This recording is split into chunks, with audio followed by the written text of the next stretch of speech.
오늘 이 새벽에 주신 말씀은 창세기 34장 1에서 17절까지의 말씀으로 야곱의 딸 디나 강간 사건입니다. 야곱의 딸 디나가 세겜에게 강간을 당한 사건입니다.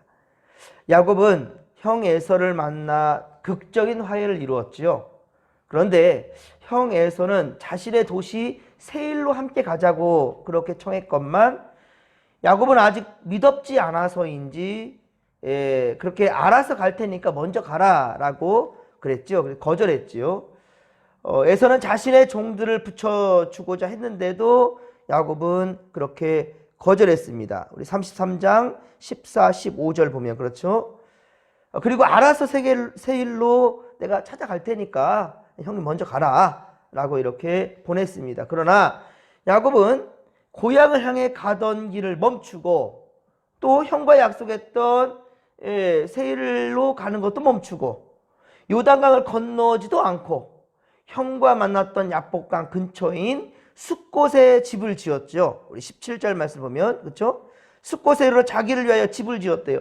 집을 지을 정도면 아예 그냥 거주하겠다는 거죠. 더 이상 나아가지 않겠다는 거지 않습니까? 가축을 위한 우릿간도 지었죠. 그러다가 다시 짐을 꾸려 이동했는데 그럼 고향으로 갈 것인가? 아닙니다. 역시 고향으로 가는 게 아닙니다. 오히려 북쪽으로 더 올라가 세겜으로 갔죠. 그리고 그곳에 밭을 사서 장막 친 그 밭을 산 겁니다. 이 또한 역시 잠깐 거주하는 정도가 아니라 눌러 살겠다라는 그런 의도지요. 아예 그냥 땅을 살 정도니까. 고향으로 가기 위해 안간힘을 썼던 야곱이었는데 그렇죠. 안간힘을 썼어요. 근데 자신이 가진 상당히 많은 또 가축들도 에서에게 화해의 선물로 그렇게 주지 않았습니까? 뭐 에서가 너 갖고 있는 거 그냥 네게 두고 나 그냥 너의 소유를 나 탐하지 않는다. 우리 33장 9절에서 그랬죠. 내 동생아 내게 있는 것이 조카하니까 그냥 나한테 줄 필요 없어 라고. 그 많은 재물도 에서는 그리 탐내지도 않았던 것을 보게 됩니다. 자, 이렇게까지 하면서 고향으로 가고 싶어 했던 야곱이었는데 이상합니다. 갑자기 기억 상실증이라도 이렇게 가진 사람처럼 목적지를 잃어버렸습니다. 그리고 영적으로 그러니까 중에 그런 거 있습니다. 영적으로 민감하게 깨어있지 못할 때 바로 이런 문제가 나타나는 거예요. 예수님도 항상 깨어있으라 해서 깨어있으라. 영적으로 깨어있지 못하니까 이렇게 세상 것들의 생각들에 사로잡혀버리게 되는 겁니다. 사실 야곱이 외삼촌 라반의 집에서 나온 후에 가야 할 곳은 숫곳도 아니고요. 세겜도 아니었단 말입니다. 고향을 떠나면서 하나님과 약속한 곳은 어디였습니까? 베델이었습니다. 베델.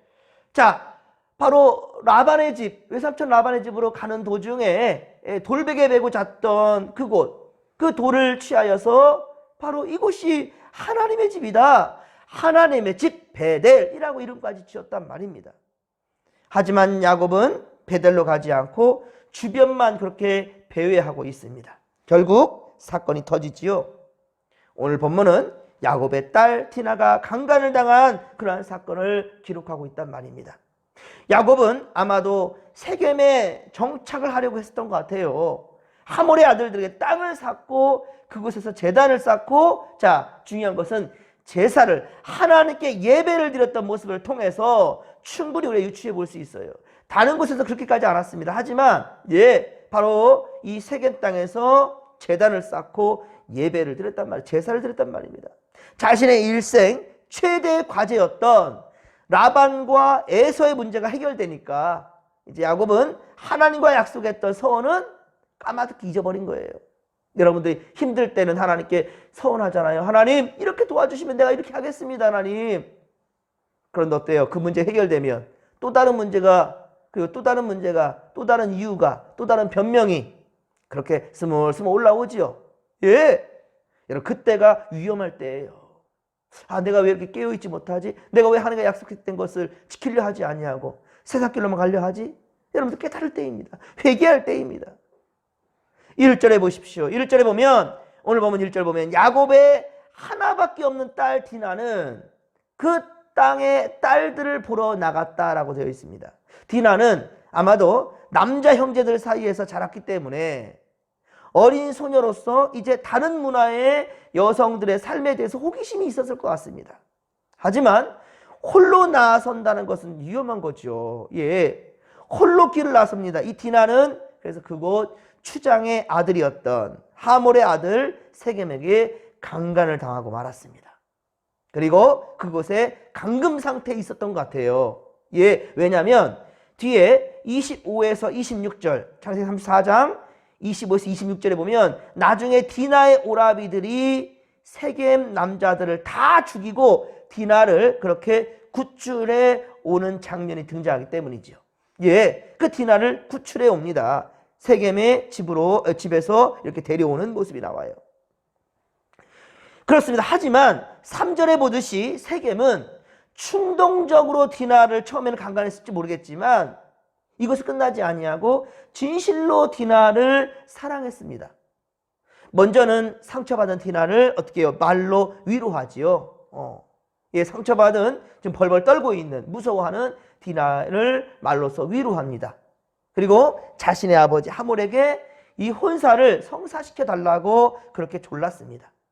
물론 하몰은 야곱의 딸과 혼사를 맺는 것이 손해보는 일은 아니었을까 고민했을 겁니다. 자, 왜냐하면 그 야곱이 라반에게 가축을 떼어 주었는데도 불구하고 아직 남은 가축이 상당했습니다. 재산의 정도가 어마어마했기 때문이고, 그리고 이 통혼이 성사되면 야곱의 일가는 자연스럽게 흡수되어 가지고 자신들의 또 다른 세력이 될 수 있습니다. 그렇죠? 자신에게 유익이 될 것이라고 그렇게 또한 판단이 되었을 것입니다. 그래서 9절에 보면 자신의 아들 세겜과 야곱의 딸 디나뿐만 아니라 우리 앞으로 계속 통혼하자. 계속해서 이제 우리 딸들이 그리고 당신의 딸들이 왔다 갔다 하면서 우리가 함께 한 민족을 이룰 수 있는 그렇게 한번 살자라고 하는 거예요. 예, 우리 16절에서도 우리 야곱의 아들들이 그리 말하잖아요. 우리 딸을 너에게 주며 너희 딸을 우리가 데려오며 너희와 함께 거주하며 한 민족이 되려니와 한 민족이 된다라고까지 얘기를 하고 있단 말입니다. 예, 그러니까 이제는 통혼에 대해서 우리 이렇게 한번 살아보자라고 이 얘기를 하면서 이렇게 제안하는 것을 보게 됩니다. 그런데 여기서 참 알 수 없는 야곱의 태도가 나타납니다. 오늘 본문은 이것에 대해서 우리가 좀 고민을 해봐야 됩니다. 참 알 수 없는 야곱의 태도예요. 5절에 보십시오. 5절에 보면 야곱은 이 자신의 딸 디나가 더럽혀졌다라는 말을 들었어요. 여기서 여러분 더럽혀졌다는 말은요, 단순히 이 성폭행을 당했다는 말만이 아닙니다. 그냥 간음을 당했다는 말만이 아니라 원어를 보면 탐해, 이 탐해라는 말의 원어가 있는데요. 더럽혀졌다는 이 원어는 단순한 강간뿐만이 아니에요.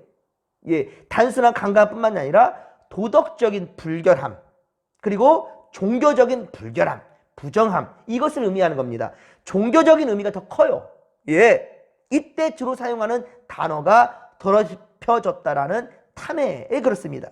그래서 7절에 보면 세겜이 야곱의 딸을 강간하여 이스라엘에게 부끄러운 일, 이스라엘에게 한 사람이 아닙니다. 이스라엘 전체 부끄러운 일, 곧 행하지 못할 일을 행하였습니다 라고 이렇게 성경은 말하고 있습니다. 예, 이것은 단순한 남녀 간의 간음 정도가 아니에요. 이스라엘을 욕보인 겁니다. 이스라엘 욕보인 거예요. 이렇듯 야곱은 자신의 딸이 강제적으로 도덕적 불결함과 종교적 부정함 가운데 빠졌다라는 것을 알았습니다. 자, 그런데 야곱의 반응을 보십시오. 야곱의 반응이 어땠습니까? 야곱은 아무런 대처를 하지 않았습니다. 예, 5절 보십시오. 그들이 돌아오기까지, 그러니까 자식들이, 그 아들들이 돌아오기까지 잠잠하였습니다. 이게 왜일까요? 이거는 말도 안 되는 겁니다. 아무런 대처를 하지 않는다? 여러분, 기본적으로 아버지라면 딸이 이러한 아픔에 처했는데, 종교적인 것을 떠나더라 할지라도 딸의 이런 아픔을 처했는데, 심지어 딸이 감금 상태에 있잖아요. 그러면 분노해야 되지 않겠습니까?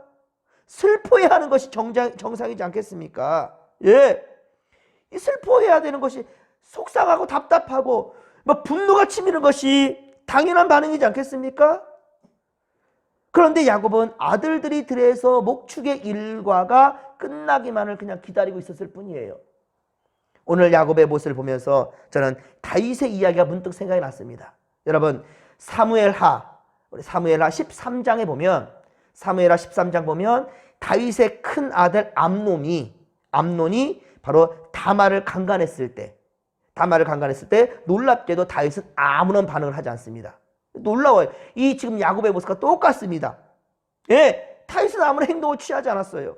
부모로서 해야 할 일을 하지 않았던 겁니다. 여러분들 부모로서 하지 않는 것, 방관하는 것, 이거 하나님 앞에 죄악이에요. 자녀가 믿음 생활하지 않았습니다. 여러분들 분명히 개입해야 됩니다. 세상에 아주 중요한 것입니다. 혹은 여러분의 자녀들이 믿음 없는 어떤 처자를 구하려 한다면 여러분 분명히 개입해야 됩니다. 예, 나중에 그 영혼을 살려낼 수 없다니까요.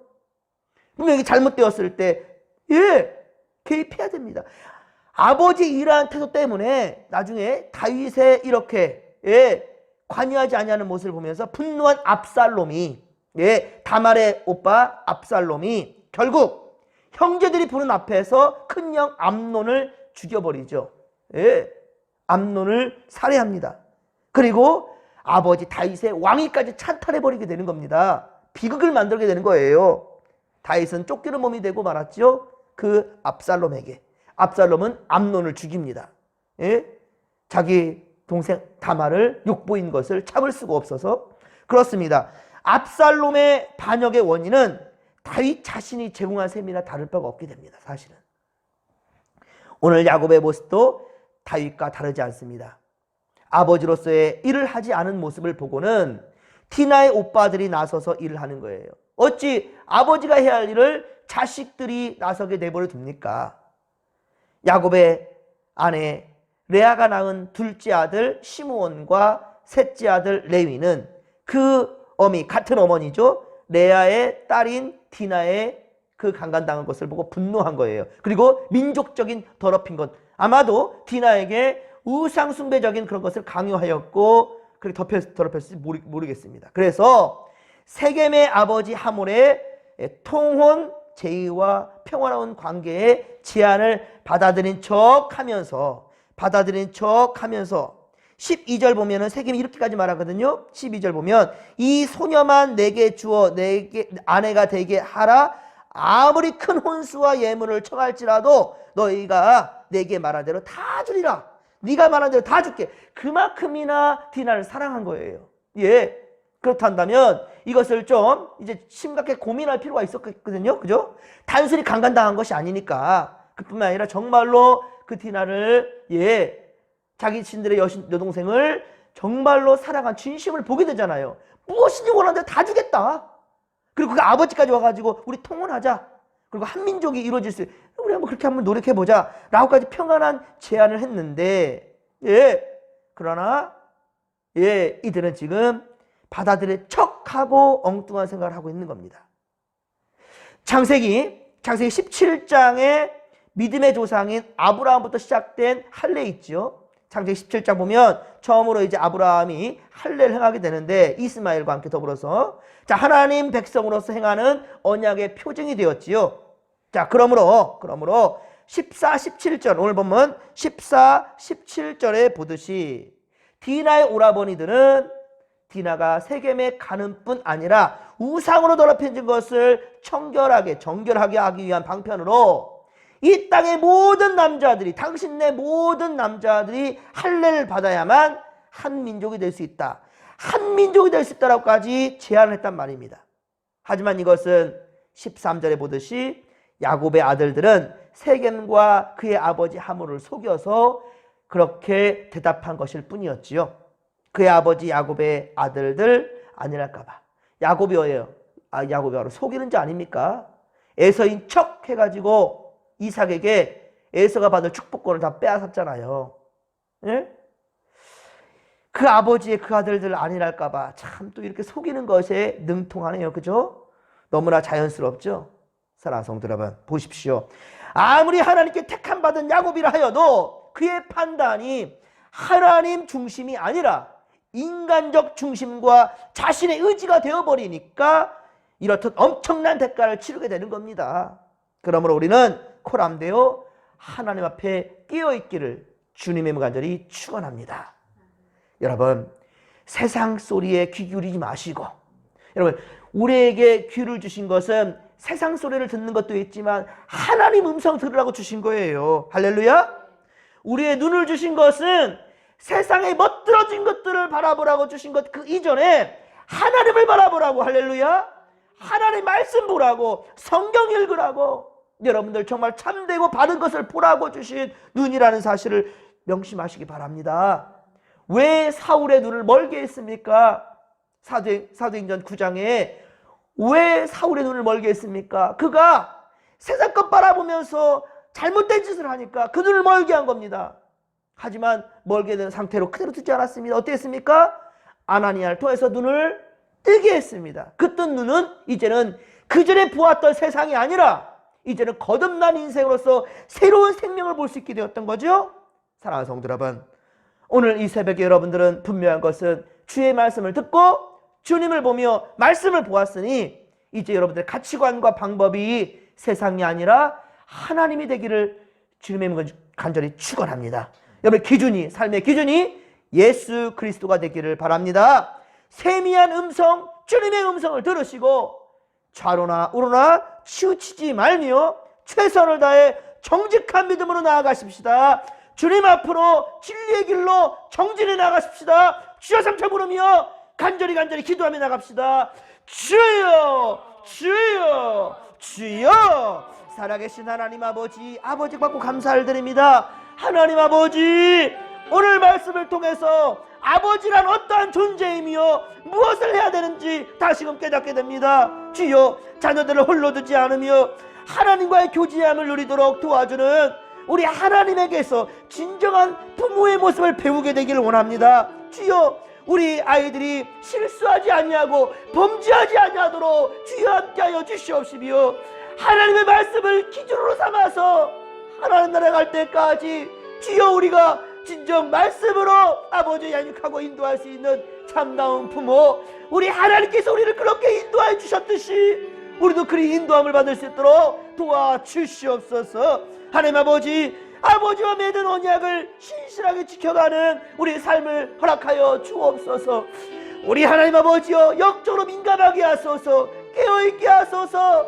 하나님 아버지여, 어찌하여 눈에 보이는 대로 행하고 아버지 세상에 들은 것대로 행할 수 있사오리까? 아닙니다. 하나님, 우리 하나님을 볼 수 있는 눈을 뜨게 하시고 영적인 눈이 띄어지고 영적인 귀가 열려져서 하나님의 기준, 하나님께서 우리에게 약속하신 것, 그것을 바라보게 하시고 베델로 향할 수 있는 우리가 되게 하여 주옵소서. 숲꽃도 아니요 생의 땅도 아니요 우리 하나님 아버지 베델을 배회하지 않게 하소서. 우리를 분명한 것은 하나님과 약속된 우리 주님께서 우리에게 주신 생명 살리는 아버지 공동체로 주신 진목교의 중심, 우리의 삶을 살게 하여 주옵소서. 아버지, 베델로 올라가게 하소서. 베델을 지키게 하소서. 진목교로 올라가게 하소서. 진목교를 지키게 하소서. 믿음으로 지켜나가며 하나님의 역사를 감당하는 믿음의 고속들이 다 되게 하여 주옵소서. 할렐루야, 할렐루야. 오늘도 우리와 함께 하소서. 함께 하여 주옵소서.